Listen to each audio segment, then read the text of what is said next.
All right, guys, I wanted to give a quick few lecture notes on power and intensity.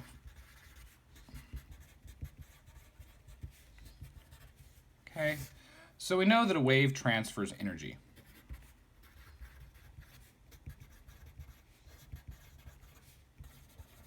Right, a sound wave causes vibrations in our ear. The sun from the heat, or the heat from the sun, heats up the earth, and so these waves transfer energy from their source to whatever they're incident on. Okay, and the question is, how much energy is transferred? And in order to talk about how much energy is transferred, we really need to talk about the power, right? Because the wave starts at one time and ends at another time. And we need the power. The power is the rate of energy transfer.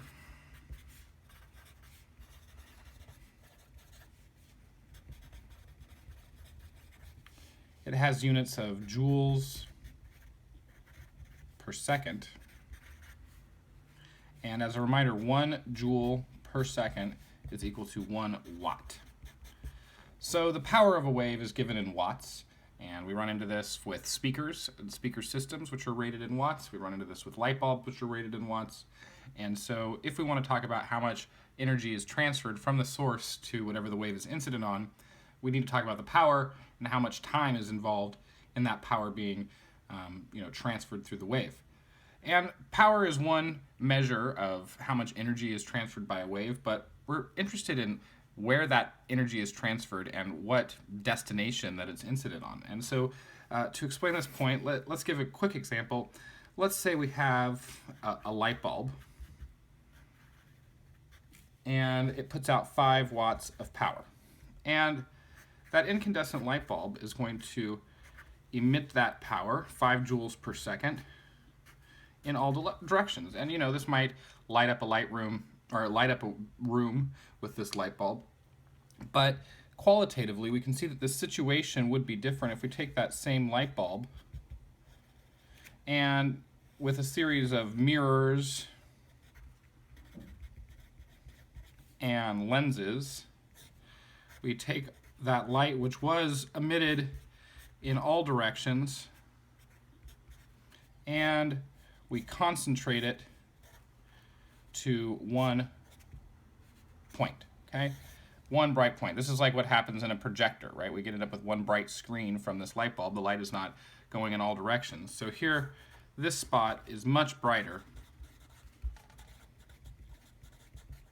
than the same power from the same light bulb being emitted in all directions. So these ideas of brightness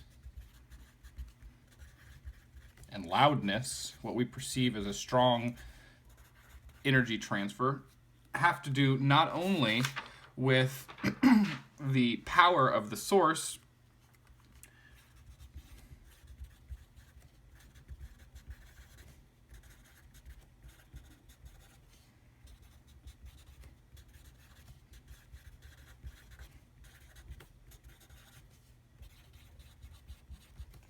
but the area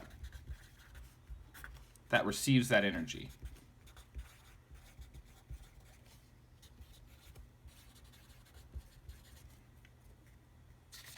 Or power, okay?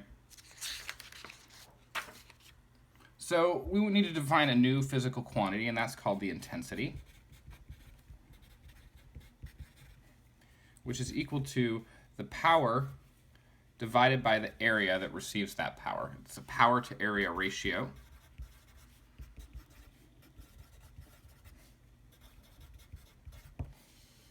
The units of intensity are watts per square meter, power divided by area. And so for an example,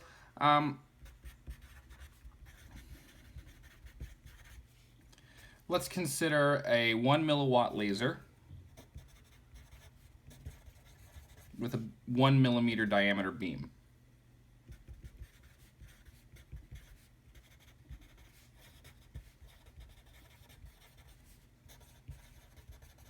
What is the intensity?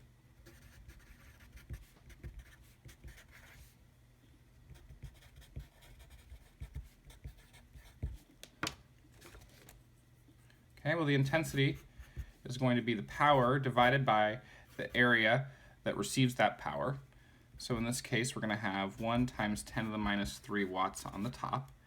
And on the bottom, we're going to have the area of a 1 millimeter diameter circle. So this is going to be pi times 0.5 millimeters squared,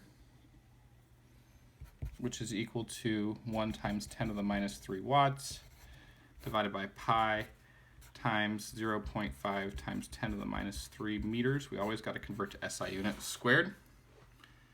And this gives us a total power, or excuse me, a total intensity. The power is 1 milliwatt. A total intensity of 1,300 watts per meter squared.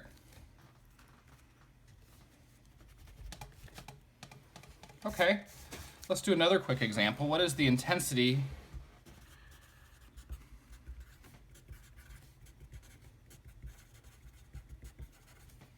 of sunlight on Earth?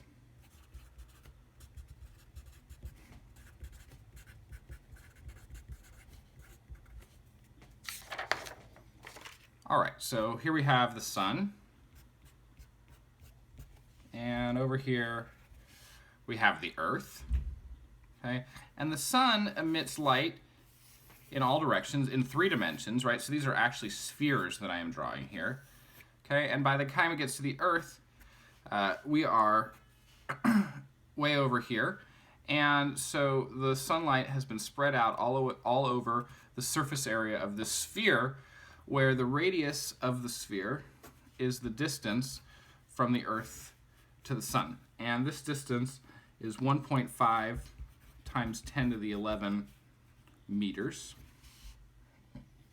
Okay, we also need to know the power of the sun for this example, and I'm just going to give that to you. It's 4 times 10 to the 26 watts.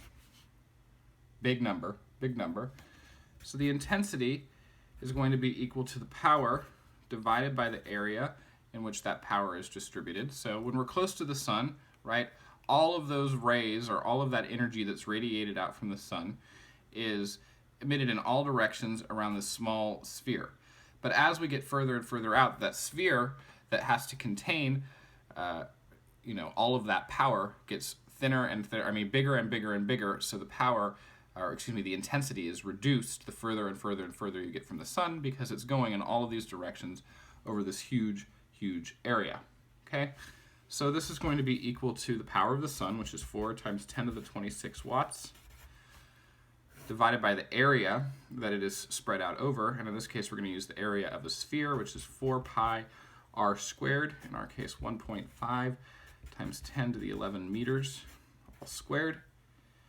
Okay, putting this into our calculator, we get an intensity here on Earth of 1,400 watts per square meter. And as a last example, I'm going to ask, how much more intense is the light on Mercury than on Earth?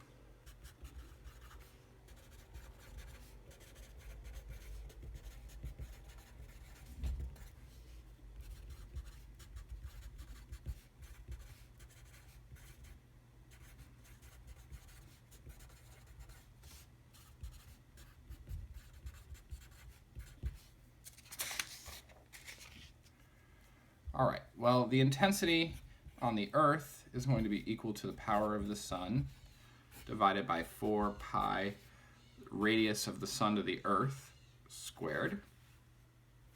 And the intensity on Mercury is going to be equal to the power of the sun divided by 4 pi radius of the sun to Mercury squared. And the intensity on Mercury divided by the intensity on the Earth, I asked how many more times intense is it on Mercury than it is on Earth, is equal to the power of the sun divided by 4 pi times the distance from the Earth to the sun squared. And that gets divided by, excuse me, this is Mercury up top, the distance from the sun to Mercury squared. And on the bottom, we get the power of the sun divided by 4 pi times the distance from the sun to the Earth squared. Once again, this is the surface area of the sphere in which that power is spread out.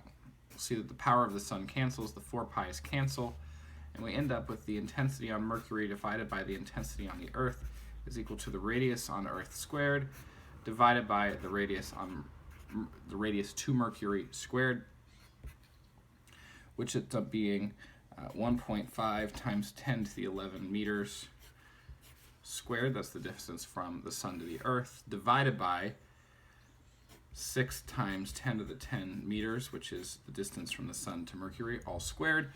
And so we get that the ratio of these intensities, the intensity on Mercury divided by the intensity on Earth, is equal to about 6.25.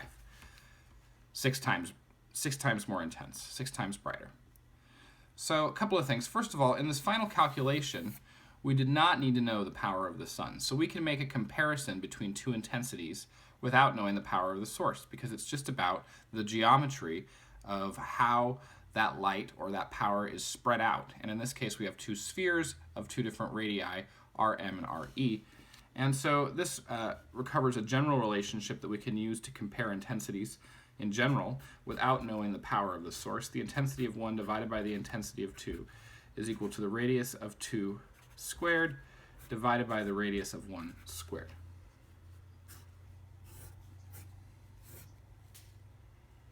And one last note about this talk of power and energy. Oftentimes, right, in simple harmonic motion, we're given the amplitude, or in a wave, we're given the amplitude of the displacement. And it's good to remember that in simple harmonic motion, the energy is equal to 1/2 k times the amplitude squared. So the energy goes like the amplitude squared, which means the power goes like the amplitude squared, which means the intensity goes like the amplitude squared. And so in general, we can keep this in mind, that the intensity of a wave is not proportional to its amplitude, but is in fact proportional to its amplitude squared. Just a useful fact to keep in mind. It's easy to think that the intensity is proportional to the amplitude, but in fact, is proportional to the amplitude squared.